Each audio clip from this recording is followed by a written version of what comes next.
This government meeting is brought to you by Eastworks and our local cable subscribers. Okay. Red is the traditional For a camcorder. I was so proud of myself. I recorded all of graduation and forgot to push start. Nice. All right, welcome everybody. It's the June 7th Commission on Disability meeting. There's no one here for public speak that I see as of yet. Did anybody see anything missing from the minutes? Can I have a motion to approve them? I move we approve the May minutes. Can somebody second that? I second. All in favor? Who were here? Yes, fantastic. So first I just wanted to say that Marty decided to leave, which is sad. But we also have Rob, right? Yes. You're good to go, you're here. I am. So we lost one, we gained one. Hi. Hi, Jenny. Hi, Jamie. Can you move down one and I'll move down? Sure. Thank you. We all appreciate it. Is one enough? I mean, Bryce is a squeezer, so he can, maybe moving down two while you're up might be good. And You know what? I'm going to come on over with Sarah now. Oh, there we go. Let's make it a little bit easier. Okay. Got it. Okay. More? this will work, yeah, because this chair can go back here and Bryce and Jenny both have their own seats. So.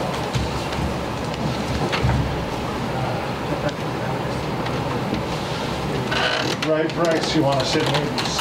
You're using your walker seat, right? Yeah. Hey, Royce. I don't know if that's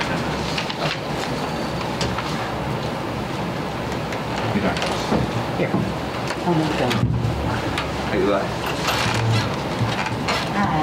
No, you're okay. I can't get in space. Sorry, we're a little late, guys. We had a transportation issue. That's okay. You're just in time for me to say really important business. Okay. It's Eli's birthday. Oh! Happy birthday! Sorry, Eli. Okay, so first we're gonna get started with DDS. So we have Sarah and Carrie. Who would like to start? I'm sorry, could I have your last names? Her last name is Purcell, and my last name is Hunter. I'm sorry. Hunter? Hunter? Yeah. Yeah. Do you want me to talk first? Yeah, I'd love to see where we want to start. I really appreciate you guys asking us to be here. My name is Sarah Hunter, and I work for the regional office of DDS in Springfield. And this is Carrie Purcell, and she's the area director of the Franklin, Hampshire area office, which is the area office that serves Easthampton. And in addition to working at DDS, I'm also an Easthampton resident, so it's cool to be here. And yeah, Angelique asked us to come and just kind of give an overview of DDS and kind of what we do in the community. So do you want to go first, Carrie, and kind of explain the area office, and then I'll jump in? Sure, yes. So we have 7 area offices here in the Central West region, and I oversee the Franklin, Hampshire office, which is in Northampton, that covers Easthampton. We provide services to people of all ages. So for children and youths under the age of 22, we provide family support. Sarah can talk more about the Desi and the Desi Program. And then over the age of 22, when our youths have left their entitlement services with school, we have a wide range of different services that people can be referred to for meaningful day opportunities, in-home supports, activities, and residential placement. That includes group homes as well as shared living options. And as far as family support goes for children and also for adults who live with their families, we offer stipends that you can access through the Family Support Center. The Family Support Center here is the Pathlights Inclusive Community Center in Hadley, which you guys might be familiar with. So if you if you are a family member of somebody with a disability, or you are a family member of a child with a disability, you can get flexible funding to help pay for disability-related costs. You can get in-home behavioral help. Sometimes you can get an adult companion, which is like somebody who can just sort of spend time with the person and take them out in the community and do fun things. And then through our children's services, we don't offer like you wouldn't go to DDS if you were looking for speech therapy for a kid. You wouldn't like call us and say, hey, send one of your speech therapists out. We need to start doing regular therapy. But you might call your family support center for help finding a speech therapist. Or you might call your family support center for help getting onto supplemental disability insurance through Mass Health so that you can pay for a speech therapist. So, we do a lot of like connecting folks to resources that already exist in the community, and then we also try to kind of build up more resources so that people with disabilities can live, good lives in the community where they want to live, doing the things that they want to do that are important to them. With our regional, the way that it kind of works is if you are if you're found to be DDS eligible, you have to do a DDS eligibility application. DDS is for folks who have developmental disabilities, including autism. And if you're found to be eligible, you get assigned to a service coordinator in your area office, which for here is Franklin, Hampshire. And your service coordinator is going to work with you to connect you with the things that you need, including the family support centers or any other community supports that you might need. And they'll do the referrals for programs that we pay for, such as community-based day support programs or group homes, shared living, that kind of thing. We also offer, one of the cool things in DDS that I used to work on when I was a service coordinator that I really liked was individual home supports for adults with developmental disabilities who live independently. So we might refer you for individual home supports, and somebody can come out and help you go shopping, cook, get you to medical appointments and things like that, so you can kind of live in the privacy of your own home and be independent, and then still receive the supportive services that you need. So we do that as well. And then from our regional office for children, we do offer some specialized programs such as intensive flexible family support. We call it the IFS program. That's for families who are kind of going through a big transition, families of youth who need some help restabilizing and kind of finding their way. So you'll get a little bit more case management and a higher flexible funding allocation. And then we also do this program called the Desi Program, which is funded by the Department of Education and run by DDS. It's for children who are at risk of residential placement, and the families receive a budget that they can use to hire services and supports to keep their child at home, attending school from home, not having to go to a residential school. So those are kind of the great overview of services that we provide. Does anybody have any questions? Well, one thing I'd like to know is that once you become eligible for us through the Department of Developmental Services, you're eligible for life. There's no rehabbing to apply for services. We have times where people maybe are not engaging with us and maybe do not need the services and supports that we have. But that doesn't mean that they have to reapply for services. So once you're eligible and you have the ability to engage with your service coordinator if there's services that you want. And we have a lot of new initiatives coming out right now with our department. We are really looking at technology first, so we're doing a lot of initiatives with assistive technology and remote services. This is another great opportunity as we have so many youths coming in that are way more technology savvy than I am. And so being able to access the technology for greater independence. So we have that big initiative. We just started a new RFR for remote services and assistive technology. And one of our other programs that we're growing that I just think is so amazing for people to know is we have what's called a self-direction program. So it comes with multiple names. Sometimes you'll hear it called Participant Directed Program. Or PPL. Or PPL. Or its kind of sister program, which is Agency with Choice, which is similar, but is the opportunity for people and families to direct their own services, to create a budget, to outline what is it that they want to be able to do with it, and they can drive some of their day programs or home services. It's not a residential program, but it is a great opportunity for many families to to hire and train the staff that they would like to have come and do the program, and then really design it to be how somebody wants it. So we have lots of great opportunities here. We have some local businesses that are self-directed programs. We have a dog wash that's up in Amherst that is run by a gentleman and his family who does self-direction. And I have another woman who does the most amazing photography. I every year get every one of her calendars or anything she has available for sale, because her program is around getting out and integrated into the community and building her photography business. So there's a lot of really wonderful new programs that we that really are enhancing some of the traditional programs that we have, where most people think our Riverside Industries is right across the street, where we have our day services and employment services, and then we're really looking at some greater initiatives. Couple things. I recently did a training on the technology program. Can you explain a little bit about the loaner technology that's available in those programs? Because I think that would, from the committee's perspective, I think that would be a good resource. So we have a lending library that's available through UCP, who's our kind of regional technology go-to. Now they got the RFR, so UCP is the one. And so they have AAC devices, they have mobility equipment that you can borrow and try out. They have smart home equipment that you can borrow and try out.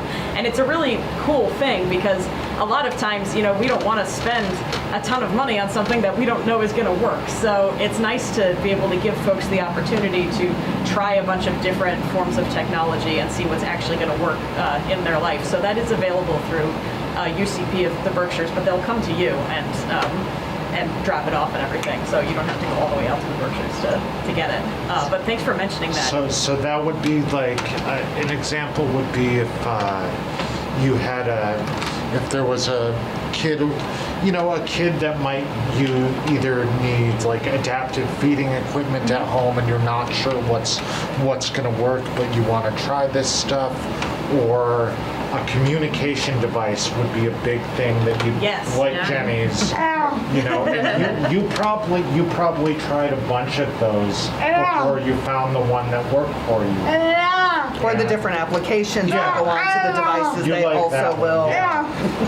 Yeah, and Jenny got so good that she goes around and demonstrates Pathfinder, or she demonstrates her advice with her speech path to like different organizations. So yeah. I'm friends with somebody in the Berkshires who has was a Liberator, and then it was a Pathfinder, and I think she's got something else now. And she's always going around. It's different than the Pathfinder now, right? It's something else. I don't know. What's it called? Do you know?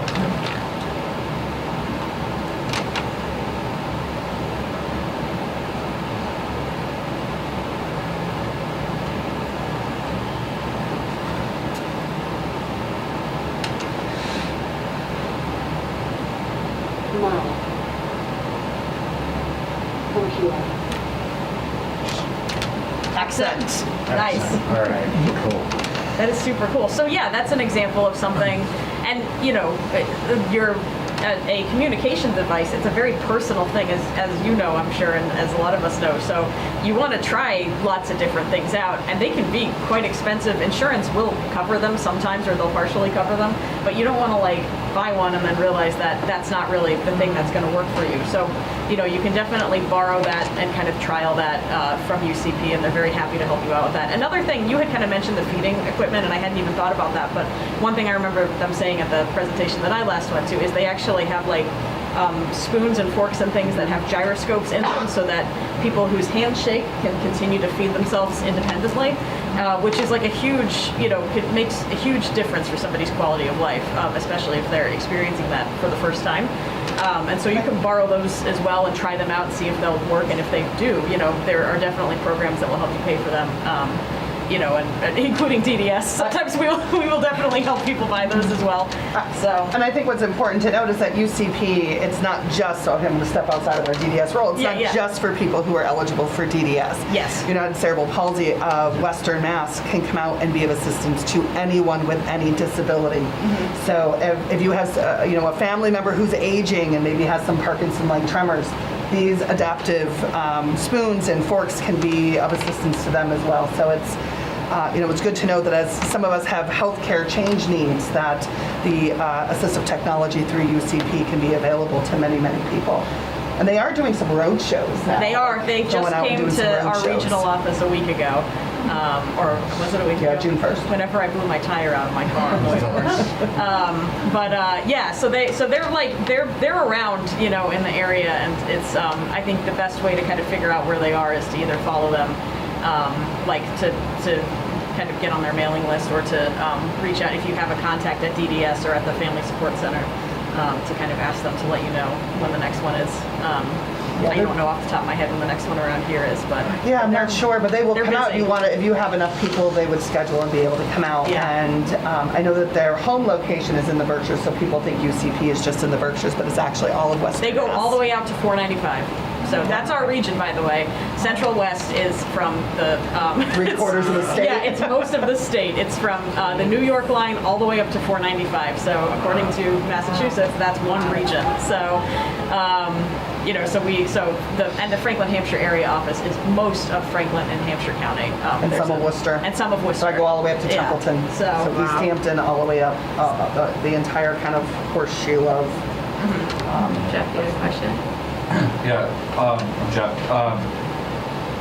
This is really good, and Angelique and the commission have been bringing people to the meetings to explain the services that people provide, and there's just a wide range. And I think my question is kind of how can you describe what's an initial interaction with someone, or how do they get in touch with you? Because I think that's something that the commission is trying to do, is build resources that are available, and often I think people get a question from somebody, or somebody is, their situation is changing, and Yeah. to direct people to you guys, or what does an initial So, consult look like? Or can you The just first, explain some of that? so the first step is to see if you're eligible. Now, because you do have to, if you were eligible as a child, you do generally have to reapply for adult eligibility. That's the only time you have to reapply. And so some people became eligible, they might have become eligible as they were transitioning out of high school. It was one of many pieces of paper that they signed, and they didn't realize that they were eligible for DDS. So sometimes when somebody is a little bit lost, or their circumstances are changing, the first step would be to figure out if they're eligible, and the best way to do that is to call the Franklin, Hampshire area office, or to call the Inclusive Community Center in Hadley and ask if they happen to know if this Yeah, they're person gonna is be moving. eligible. Oh, they are? Yeah, Oh, the end of this they're month. moving So up they're moving to Northampton on Also, 66. So Pathlight will be moving. Diagnoses that might. Anybody who Come to has your a door. developmental disability, anybody who has intellectual disability, is generally found eligible.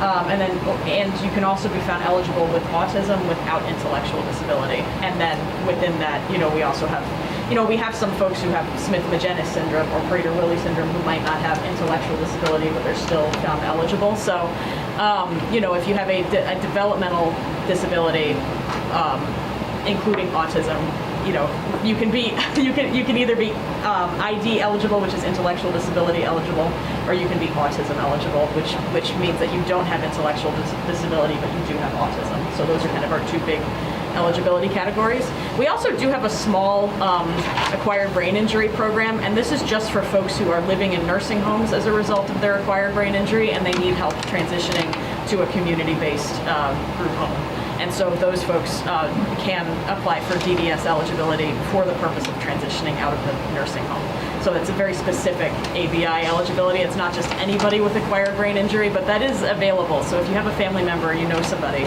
who's living in a nursing home because of an acquired brain injury, it's worth looking into it.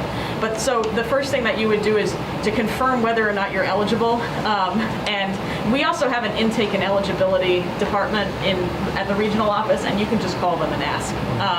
If you're not DDS eligible, you would have to fill out the application. As far as state applications go, it's actually pretty easy. It's only a couple pages. You just have to get a lot of documents. It's a lot of supporting documentation. Yeah, so you have to have your original diagnosis of autism or intellectual disability, and if you can find it, or recent IQ testing or a recent autism evaluation, and then kind of proof of residency, and it's all spelled out in the application exactly what you need, and the Inclusive Community Center can help you do that application. They help folks all the time with that. And so then you send that into intake and eligibility. You probably will have contact with an eligibility coordinator who might come out and just do further kind of interview with you just to make sure that everything is lining up. And then if you're found eligible for DDS services, you get a letter that's telling you who your service coordinator is. And the letter always says your service coordinator will be reaching out.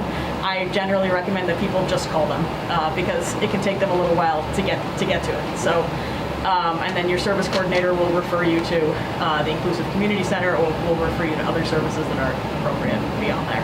So that's kind of the best way to do it. And also I live in this town, and if you guys have any questions, feel free to get in touch with me. I'll help you figure it out. I'm always happy to be the bridge between the community and DDS, because I know that sometimes it can get confusing. So Yeah, I think that there's, just to kind of highlight on that, there's several ways to become engaged with the department. And the first one, often it's the school departments or DCF supporting the families and applying based on, or maybe the pediatrician's office based on the diagnoses. If they're medically complex, they may encourage a family to apply for services through DDS. We at the area office field calls all the time from families, and we immediately send them over to Pathlight as our family support center. At the area office, we cannot assist in the application process, but the family support have service navigators that will. So, and they can come right out to somebody's home. They can sit with them, help them through the application process if the family is struggling to understand what is expected, what is the supporting documentation. So often that is how somebody who is child eligible may come through our services. Surprisingly, we have adults in their 40s, 50s, and 60s sometimes that come through adult eligibility. Maybe it's from they've lived at home with their family most of their lives. The family never applied for services, and then there's a change in need within the family dynamic. So we will see, unexpectedly a parent passes, or a parent ends up in a rehab facility, and it's the hospitals or somebody else contacting us saying, we have somebody here who we believe may be ID eligible, and then we'll engage the Family Support Center, Pathlight, to come out and work with the individual to get the application process done. Once the application is done and someone is approved, we get a folder, a file from Intake and Eligibility, assigning that person to our office, and then I work to assign it to a service coordinator. Usually does take anywhere between 2 to 4 weeks to get a service coordinator assigned, connected, and then reaching out to the family or the individual. Yeah, no, that's all helpful information. I appreciate that. Thank you. And I also want to make clear too, like DDS services for adults, they're not entitlements, which means like your schools, if you're a child and you have a disability, you have a right to services through your school. It's actually only children with disabilities who have a right to education, just because of how the law is written. Mm-hmm. So those are called entitlement services. So regardless of like what you need to participate in school, your district is required to provide it to you, even if they don't have the money, even if it's not available. And we all have experience with school districts that won't or can't do that. But that is the law, is that you are entitled to those services. For adult services through DDS, they're not entitlements. They're priority services, so it's based on what our funding looks like and based on who kind of needs what in the area. So right now, like as far as services go, we don't have a huge we're having the same staffing crisis as everybody else is. So I would say like in terms it's more challenging to get day services, for instance, than it used to be. But unusually we also have like plenty of money right now. So like we have the money, we just don't have the people. We have also had times where we've had people, but we haven't had the money. So it's always really important, I think, for people who are DDS eligible or who have family members who are DDS eligible to kind of follow the state budget. And if you see things that you think might affect your services, to like speak out about that. Like our legislators are always happy to hear from their constituents, and a lot of times they don't even really know like what is going on. And so if you're having trouble, if a family member needs something and the funding is not available, it's always worth kind of like making your voice heard and making sure that you're engaging in that political process, because that's how we get the funding that we need to provide the services that are needed in the community. So I always, I think people get used to being in school and they're kind of like, this is my IEP, these are the things I'm entitled to. And then when you're an adult, that does change. So I always like kind of encourage, families and individuals to really think about what they need and follow the state budget and kind of make sure that those things are being funded. Yes. You two can go, and then we have Okay, I to. just have a quick question. Yeah. What you're saying about the education. I have a neighbor whose child is DDS and is followed by DCF and everything. He's a foster child. And he needs more, he cannot really attend the regular schools. Okay. And Easthampton is refusing to send him to the proper type of school. Do they do that often? Oh, yes. Yes. Absolutely. I think my heart aches for this woman because it's like Yeah. he needs special care and conditions. Yeah. And they can't So provide it's, it. you know, that is a tricky situation, and I work primarily with children, and this is something I think that comes up more than anything else is disagreements between families and school districts regarding what the child needs in order to make to make progress in a free and appropriate public education in the least restrictive environment, and so this comes up a lot. We certainly at DDS we will certainly help families kind of navigate that. We can't advocate directly. We can provide some support to hire an ed advocate. That can be helpful. That's one thing that we can do.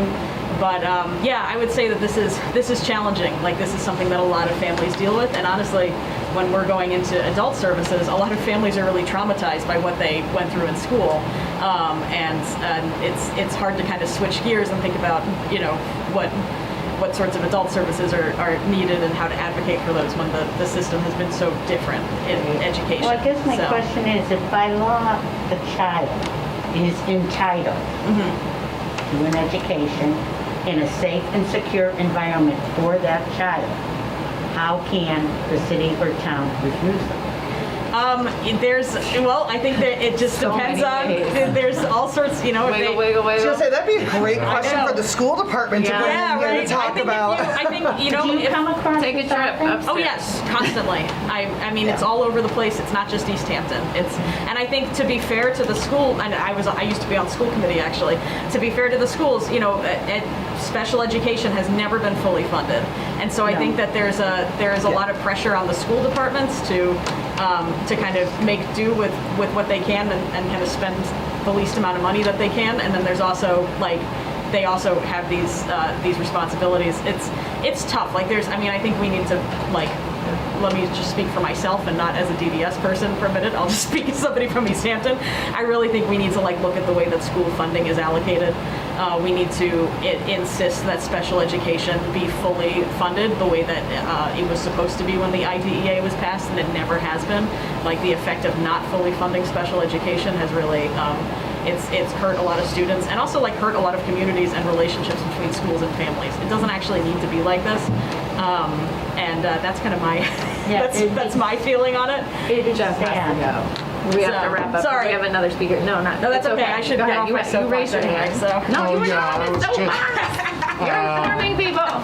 For either, there's probably going to be two different answers. Yeah. But for family supports for children or adults, how long is, if someone is deemed eligible for those services, how long would it take to find someone to provide those hours? Well, it just depends on what you're looking for, where you live. If somebody is eligible for DDS services and we're able to support them, we have the room in our budget. We prioritize them.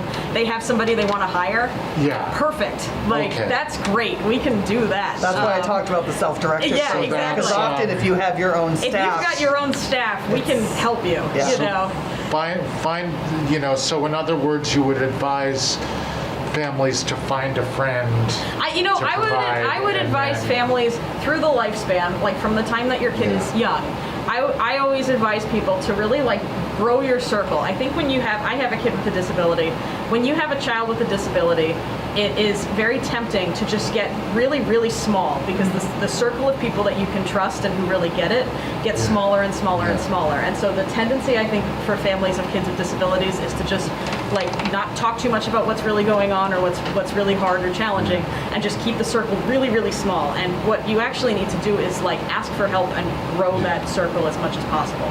So that's what I always recommend, is because if you get to adult services and you have a wide circle of people in the community who understand you and support you and like want to be there for you, you are going to be able to find somebody to hire. I think it's really, really hard for folks who have a much smaller circle. So but that's not to say I'm not putting the pressure on families. I think we also need to, in society, make it possible for families of folks with disabilities and people with disabilities themselves to have wide circles of support, you know, so. What would you, the final question is, assuming there was a crisis situation and you needed services like today or, you know, next week, if a family really approached in crisis, what would be the best way to get immediate Well, I think it depends on what they're looking for, right? Because if what they need is like mental health care, you know, if they need to go to a hospital for a little while, you know, like those are not services that DDS directly provides, but we can certainly, if you're DDS eligible and you have a service coordinator, we can certainly help you navigate those systems. You know, I think if somebody's kind of in need of if somebody is in need of day support kind of as an emergency because their family member can't work unless they go, I mean, that, like, it's hard. Like, this is kind of how we have to prioritize sort of who can we serve now, like, where do we have the available resources. So I think I just recommend that families and individuals talk to their service coordinator. Let them know if something has changed. Even if you don't think it's necessarily going to affect your services, just let them know, because the more we know, the more we can help, you know. Yeah. What's available differently based on age, based on eligibility status, based on whatever transportation the emergency is. I mean, there's a million it's scenarios a big problem, we can give you there. Transportation is like one of our biggest challenges right now. Guys, when I first started, because I was in school, I had an ISP or whatever the IEP, yeah. You guys used to come to all my meetings.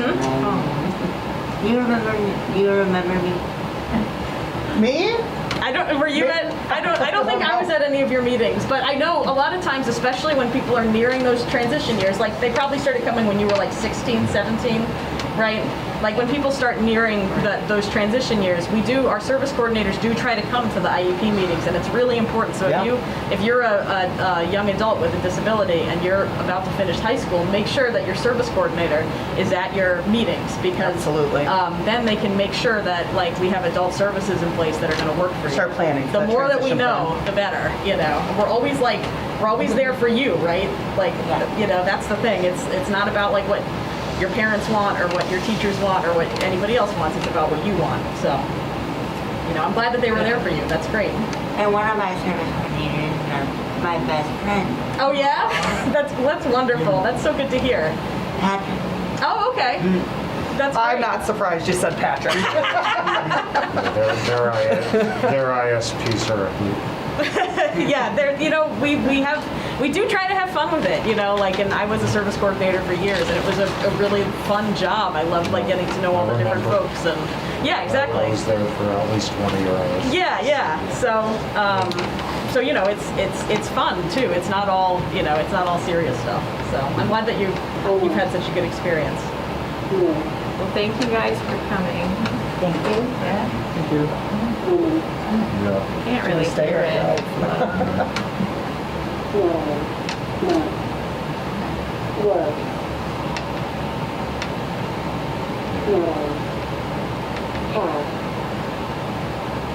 Baby.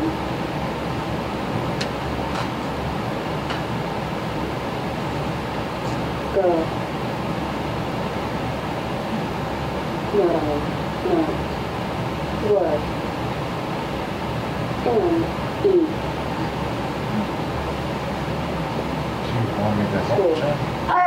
Yeah, okay. So Jenny likes to advocate to whoever would listen, but well,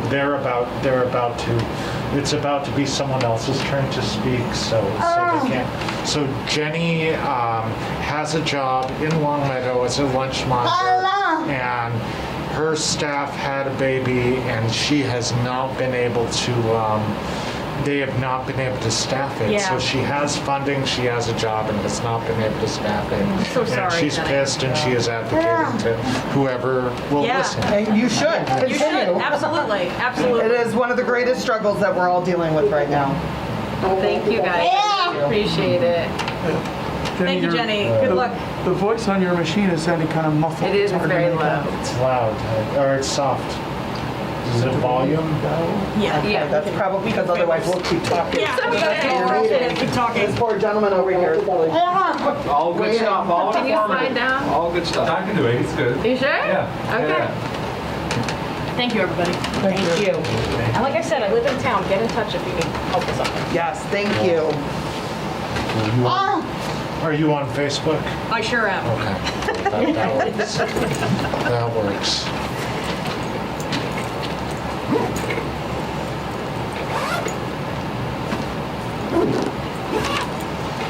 Thank you for having us. Guys, thank you for coming. All right. All right. Take it away. Thank you for allowing me to address you guys today. My name's John Mason. I'm the Parks and Rec Director. And I've been working with Jeff Bagg on a project that we're looking to get funding for through the state. And what we're looking for today is support from your commission.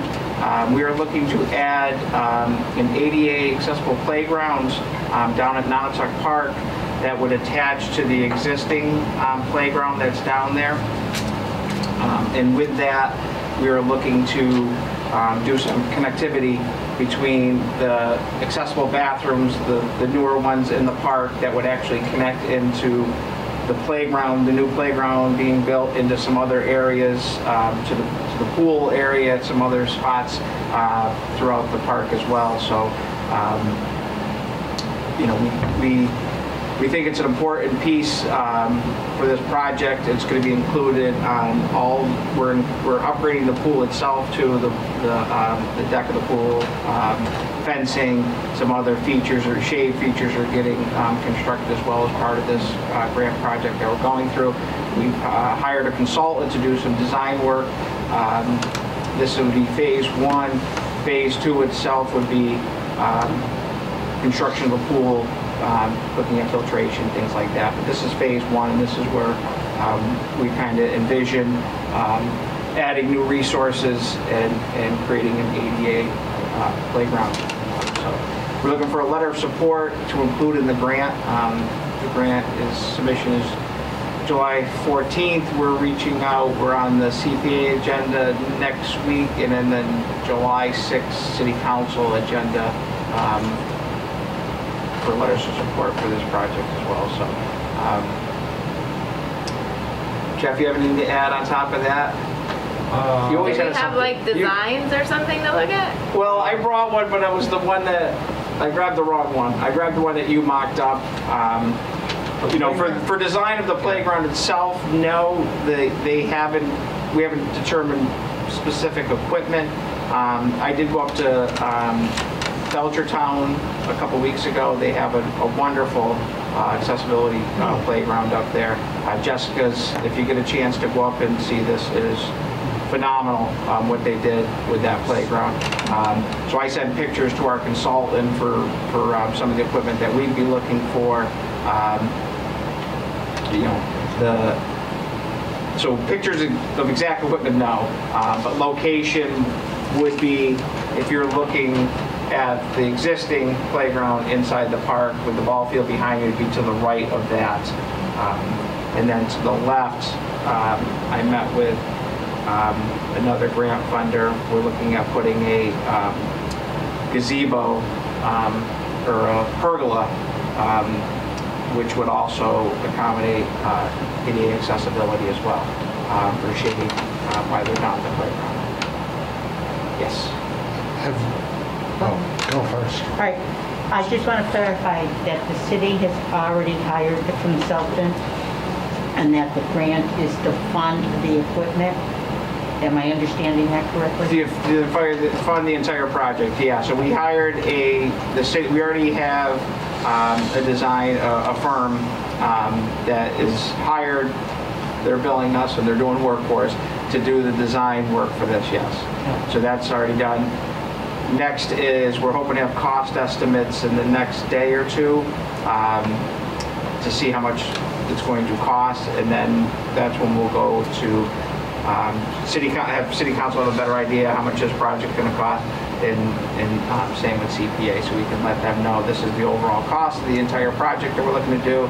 The state will fund up to X amount of dollars, and this is where we'll be.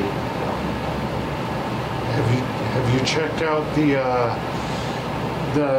across in the center of Amherst, like across from where, I don't know, I'm bad with where Bertucci's used to be. They put a new playground on like a common space there. Kendrick Park. Kendrick Park. It's called, yeah. No, I've not been over there. That roll-on merry-go-round was awesome, and like I saw lots of different people using it. It's a merry-go-round, but it's flush with the ground, so people can roll on, and was really great. Oh yeah, I'll check it out. Yeah. That's the one question, and John, I'm sorry to like bring you here, or like we're talking about this, but the one question is, this is kind of early, so this is the early stage where we would get the letter of support from the commission, CPA, City Council. I don't know whether we're going to have a full fleshed out design of the playground so sometimes that grant funds the final design piece, and so that might be something that we could clarify, but when there's actual what features are going to go into that playground, maybe there's an opportunity to bring that part back to the commission at some point. Yeah, it's a good idea. Absolutely. I don't think we've fleshed that out. No, we haven't. I sent them pictures of general ideas, and they have the scope of what is required. So they're good at that. But when we did the playground that's down there now, we were able to go through basically a catalog and looking like, yeah, this would be a great piece, this would be a great piece, and you can kind of pick and choose what you'd like. And the rough ballpark, when you get the budget, you kind of know where you've got to be in with. So yeah, that's a great idea that we can come back with some general designs and thoughts like that. Absolutely. When do you need the letter? So we need the letter to go in the packet for the 14th, and I know Jeff's kind of like me, he likes to get stuff done a little bit early, so there's no last minute stuff. So we're looking for hopefully today, or just we'll get a letter generated to us that we can include in the packet by like July 1. I would say would be kind of our target. Okay. Yeah. So in the past, either there's been a letter that's been transmitted, or the commission would vote to allow Angelique to sign it on behalf of the whole commission, and basically it's going to be the commission supporting the creation of an ADA playground and non-subject. And I think the other part is that John mentioned is the connection from the playground. There's the accessible bathrooms. They're they're on the other side of the pool, but this would be a path, a paved path of some sort that would allow someone who uses a wheelchair to get from the ADA playground to the accessible bathroom. So that's a supported connection that doesn't exist today. You'd like something like that, right? We'd all like something like that. It'd be a nice touch. Are people okay if I sign it? I can send the letter out to you guys. I make a motion that we allow Angelique to sign the letter of our support. I second it. All in favor? Thank you. Thank you very much, and between Jeff and I, as things progress, and if we do get the grant and we move forward, we'll keep you guys in the loop, because it's an important piece for this group as well to be involved in, so be happy to keep everybody in the loop as we move forward, and fingers crossed, hopefully have some success with it. Thank you. Thank you for your time today, I appreciate it. Thank you. So Jeff, you're not on camera, just so those can see. Okay. So as far as recruitment, like we have our new member. Did you want to just introduce yourself a little bit again? Yes, I'm Robert Wild. I am a peer supporter in the mental health field, but I have a wide range of disability experience with wheelchairs, developmental disabilities, children. And I just want to help implement and pursue the regulations that would make being disabled easier and easier. Great. Welcome. I'm glad you're here. So we still have 4 spots though, because Marty left. So keep chatting. We're allowed to have a table at Cultural Chaos, but all of you are busy. So, and I am teaching a salsa lesson, so I don't know that we'll have somebody be at that table. But in the future, hopefully we'll be able to like be out in the community more. In the week, Yes. when is Cultural Chaos? This Saturday, it's gonna be so chaotic. I'm not gonna be here. I'm gonna be with my mom. Oh, you're not gonna come dancing? We went there last year and we ended up walking around the whole. The whole thing? You didn't have it last year. Well, the last time. A couple years I saw him. I remember seeing him again. Okay, so the next thing would be the resource guide. So I sent it to you guys. I got a few recommendations to put in there. Is there anything that you guys didn't email to me? I mean, it can be like a living document. I think it looks good. Yeah, there's a lot of work. Thank you. Yeah, and I think if, once it's finalized, if we make copies, probably put them at the senior center or other places, just, you know, So get it out. back when it was made, so like it was my project, but there was somebody that helped me, and so we had a difference of opinion. And so for me, like if there's a veteran service, I thought it should go under veterans and all, but like that person felt like, let's say it was a hospital, it should go under hospitals. There was also a disagreement with, I felt all services should be on there, and that person felt like if you needed a referral, it shouldn't be on there. You should only be services you can just walk into, so I just wanted to get like the general. What would be an example of that? So like a therapy office, some of them you need referrals, so they want to put a therapy office on there that need a referral. Like I didn't think that made sense for me.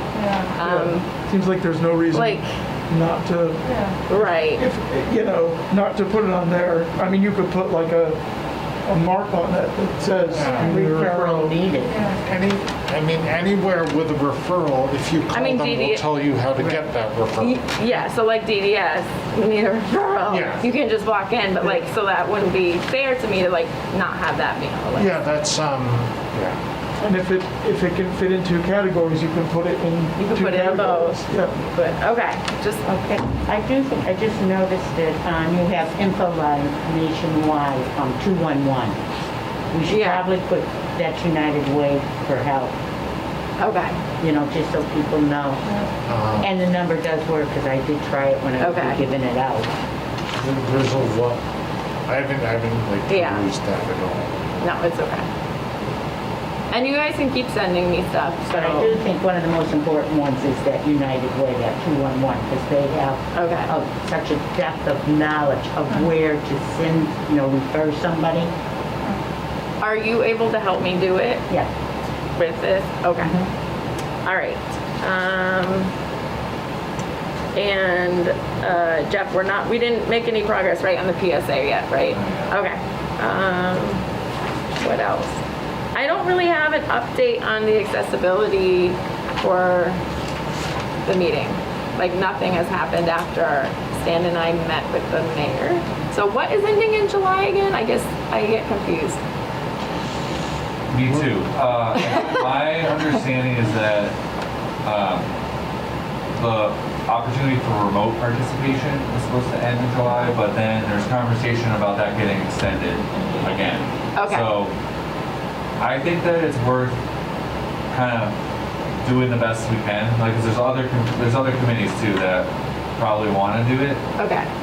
Because if it gets extended again for another whole year or something, then I think we have the time to figure more stuff out. But if Got it is it. going to end in July, then that was kind of the trying to not scramble too much and then have it end in July.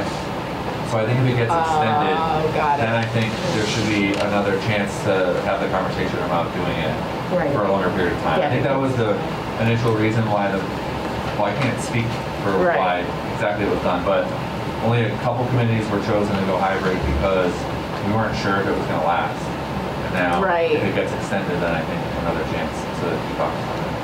That makes sense. Okay. Can you give some more? Yeah, I heard something She's about gonna help me do that. it. Joe Comerford was trying to change the rules about that. Who's that? The state rep for Northampton. Oh, okay. All right. So I know that Stan would really like to be here. You said you thought he was coming today? Yeah, he said, he told me he was coming, but I guess he changed his mind. Okay. Is there other new business that people want to talk about in our 10 minutes? Bryce, is now a good time for you to, Bryce and I will talk about this. Do you want to start it off?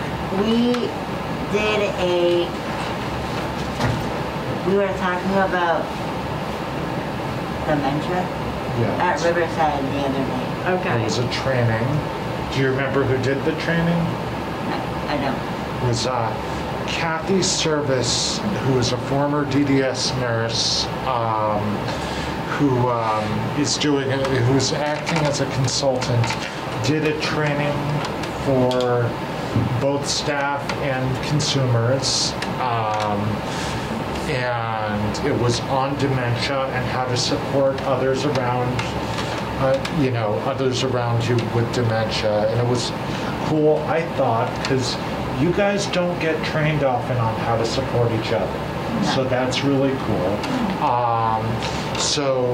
But the other piece of that is she has a more general audience training that she's able to do that's she could either come to one of these meetings or I guess she has long-standing connections with Robin at the community center and mentioned the possibility of maybe even involving friends and neighbors and just doing a larger training. How long was the training? Because most people it's like an hour. It was an hour. Okay. They don't training. know how to crunch it down to like 15.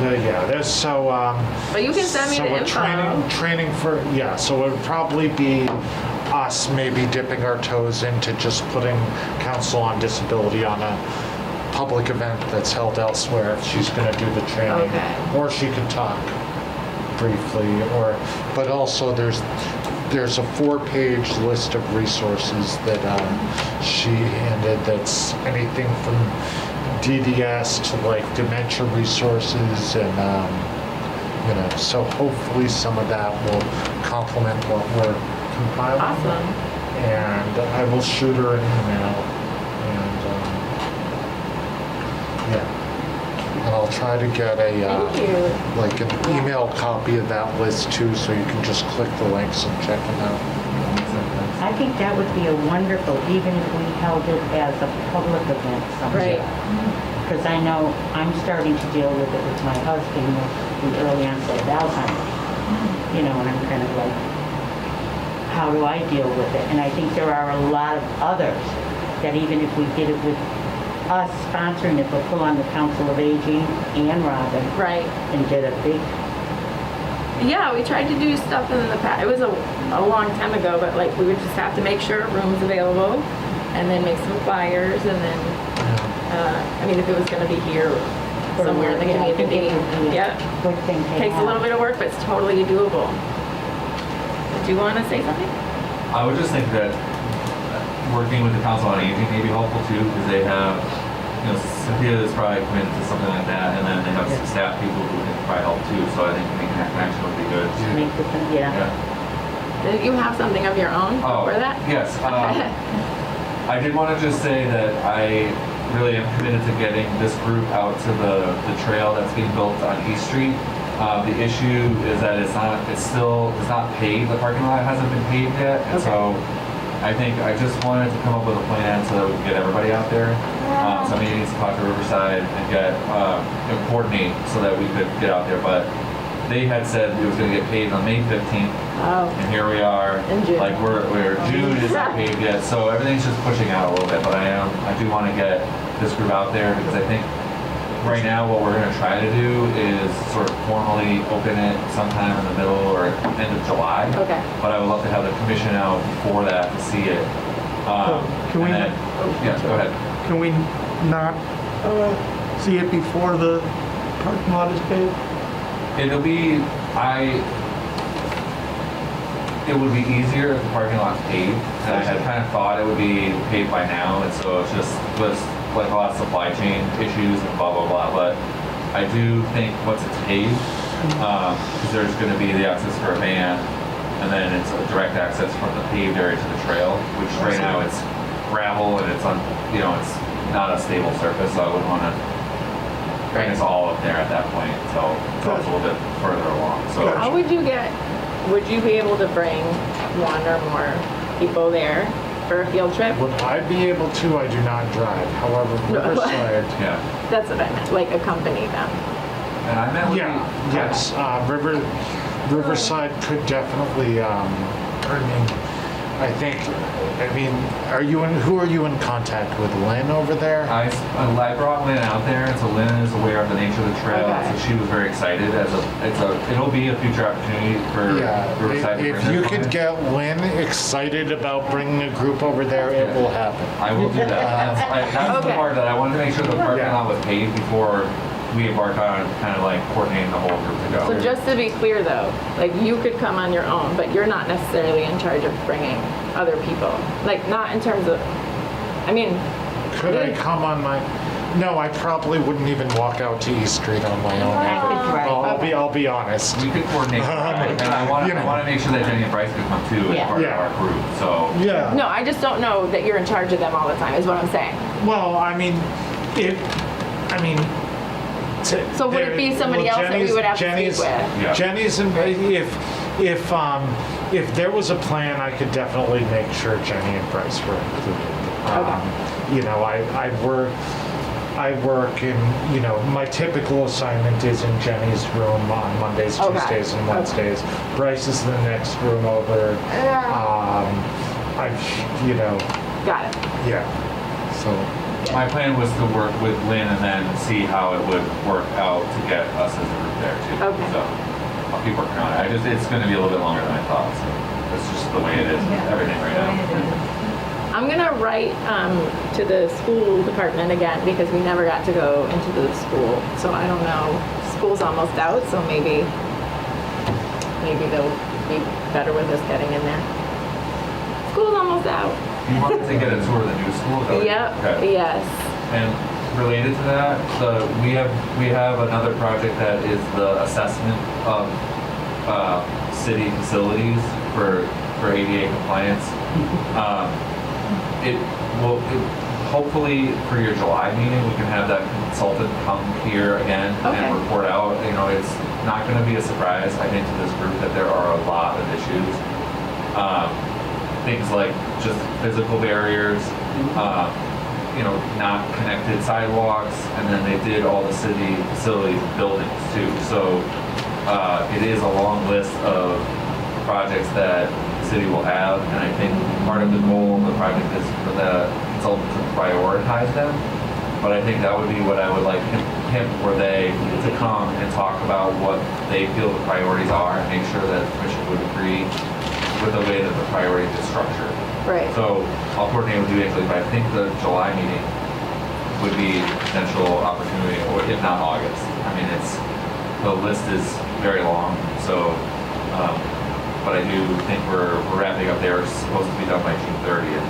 Okay. But I do want to kind of bring them back to this group to share their findings. Okay. Which it's not fantastic. I mean, I think we have a lot of older buildings. If you think about the age of a lot of our buildings, and then even the new ones. So you had pointed out the high school, even Mountain View, which is not even done, they found some stuff that should be changed before it's officially open. So That I can't understand how, because usually having worked on bids and RFPs and all that for building, there usually was before there was an ADA person who was on site all the time working with everybody. I just can't understand how it slipped through the cracks. Yeah, the consultant does describe it as there's 2 codes, and if they only focus on one of them, Yeah. they're missing the other kind of corresponding code. So it happens more than you would think, especially with constructing schools. So I'll coordinate to try to get them to come back either at the July meeting or the August. Yeah, also, it seems like something that we almost never do, but that seems like our primary purpose for this commission is to look at this stuff before it gets implemented. Yeah. So that we're an advisory committee, so we should be able to advise on these plans. In other words, before the school, we should have been looked at and said, hey, we think this. Because sometimes, it is true, sometimes the people who live it have a better understanding than the consultant who doesn't live it, who's school trained. When I was on the Amherst Disability Committee, that's what we did. Yeah. Yeah, I tried to get in a bunch of times and they just, It's not, so it's hard. I hear what you're saying, Eli, except that's the school department, it's not there. So, yeah, I think it's a future priority to be involved in projects earlier. Are there other things under new business? Nope. Okay, I guess we can make a motion to adjourn. I have a motion. Second. We're all good? What We're time good is and it? taking off? All right. What's up? Just what time is it? It is 11:03. Thank you. This government meeting is brought to you by Eastworks and our local cable subscribers.